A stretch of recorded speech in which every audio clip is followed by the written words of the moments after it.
What's up, y'all? Welcome back. In this video, I want to talk about two things that was on my mind today that came across my feed and all over the news. But everyone's asking, are you going to pay your taxes this year? That was a strange question just because when have we never paid our taxes? Like, how did this even become a subject, and is it even possible?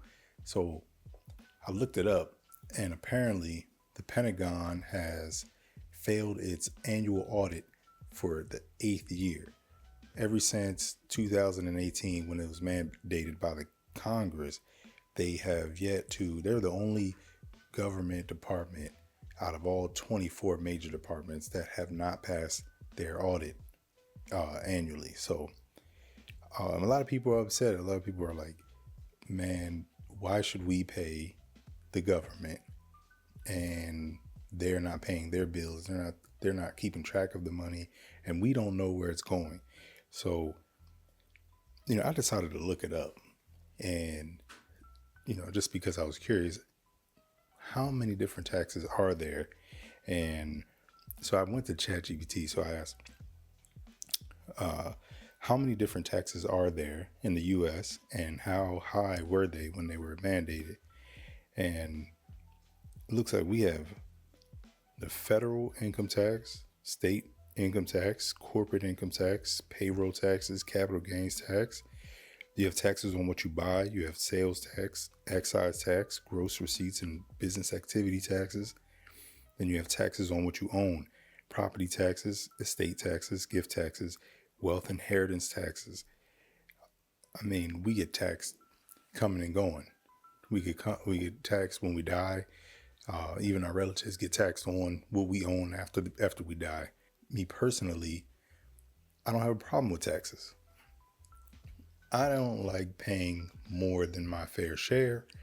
I don't feel like taxes are a bad thing when roads are being taken care of, when schools are being paid for, and the kids are getting a good education and things like that. But we all know that's not really how it works. Depending on where you live, what your zip code is how well the schools may be funded. And so people in an affluent neighborhood, their children get better access to school and education. When you see our Pentagon not being able to account for billions of dollars, I mean, that right there, that's the thing that makes you not want to pay your taxes. When you see the politicians lining their pockets, that makes you not want to pay your taxes because you feel like you're working hard. Based on all these different taxes, they're taking half your money, only for it not to be accounted for later on. And all of the politicians, everyone is getting rich. So that's the question: is it worth it to take a chance and we all not pay our tax? I don't know. That's tough. I'm not gonna say here whether I would pay my taxes or not, but I will say that that's an interesting concept. And you think about what taxes were when they were implemented, and back in 1861, the government imposed a national income tax for the first time, 3% on incomes above $800. 3%. Now we're paying well over 20% for federal income tax, depending on how much you make, obviously. But most of us in middle class, that's what you're going to pay. Corporate tax. In 1909, corporate profit was taxed at 1% on net income above a threshold. The list goes on. When these things were implemented, it wasn't supposed to be taking from the poor and giving it to the rich. I mean, that's literally the reason why we have the Revolutionary War, is to fight back on taxes. And now we find ourselves in the same boat where there may be an oligarchy and a dictator, allegedly, that may be taking advantage of the position and getting rich off of us, off the people. So I'm curious, what do you think? Is it something that you might do if there was a nationwide push to stop paying taxes? Is that something that you would think about, is what I would say, allegedly. So, I'm not going to put anybody in a bad position. The other thing that was on my mind, I was thinking about seeing the leader of the KKK say that black people can't be saved. And they're restructuring their whole organization to be more legitimate, and they're calling themselves the Knights, and the leader is, instead of being the Grand Dragon or whatever, he's now the director. And it just goes to show you that in this country, there's still this white supremacist agenda that's going on behind the scenes, and it's you can see it in certain aspects with Project 2025, and you can see it with the base that supports Trump and the whole movement with Charlie Kirk and Turning Point. I mean, you could say what you want, but we all know that this is the motivation behind it is white Christian nationalist movement, and it's sad to see because it tears us all apart. And the leader of the KKK, him coming out and saying that all black people are gangbangers and that we could be redeemed but we can't be saved is disheartening. But what was worse is when I thought about, I seen this article on MSN, and that's what made it even worse, is that when I seen it, I'm like, why would they put this out on a national news syndicate? Why would they do something like that? I'm under the impression that a lot of our news is propaganda, whether it's CNN or Fox or MSNBC or whatever it is. But a lot of these platforms, you can expect to see kind of a wide array of different articles of surrounding the government and the people and things like that. But that was a wild one for me, that would be headline news for all to see, that this person feels this way. And when you put those type of articles out there, that's, regardless of what you think about the article, it puts an image into everyone's minds. Anyone who sees it is swayed one way or the other, or indifferent. But most of the time, that it leans towards the people who are looking at it, and the people who may not even have that thought in their mind about black people may be affected by those type of articles. And you start to see a common theme when you go through the articles.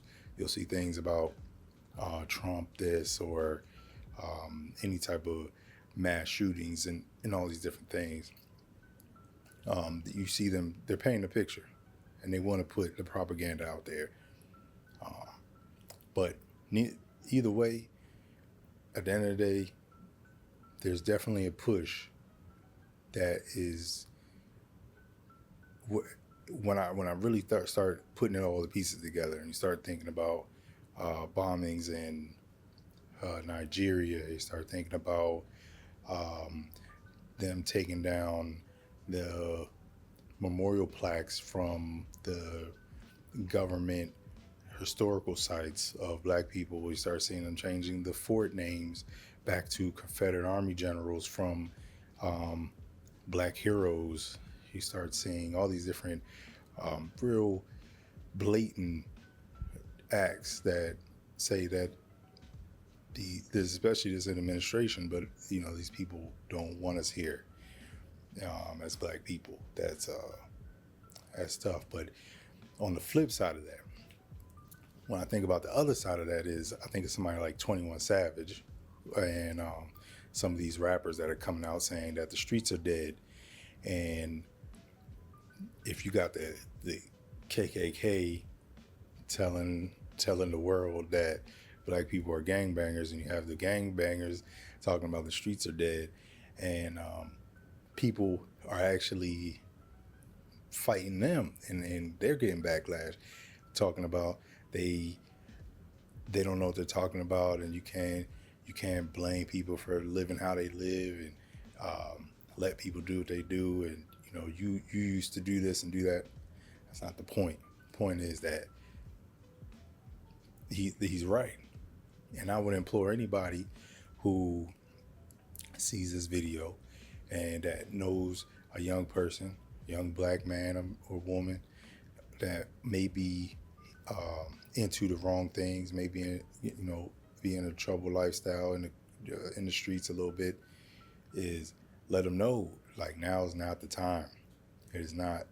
Like, this is 2026. They don't want you here. They are trying to get rid of us. You need to straighten up, try to get our minds together, try to get healthy, try to get educated, try to get money, and stay away from all the nonsense, because it's just another reason. They're just trying to find. It kind of reminds me of the 90s when they're talking about crackdown on the war on drugs, and is that they use it as a rhetoric to get the people riled up to support locking up people. And they found ways, whether it was through the law with crack and cocaine, and then through hip hop and everything. So now we have a new thing where now it's JD Vance going on stage talking about you don't have to be ashamed to be white, and them pushing this narrative of we have an enemy within, and it's just language to be able to fight and force the oppression of black and brown people. So that's something I'm thinking about today. Is it's time that we really straighten up. That's the only thing we can do under this system, is really tighten up, because they want us out of here. Definitely think about what's going on. Be aware. Be conscious of what's happening out there, because it's dangerous. It really is getting dangerous out there, whether it's mass shootings or whether it's raids in the city, or just people getting madder and madder and finding ways to tear us apart. So stay vigilant, and thank you for watching. I'll see you on the next one.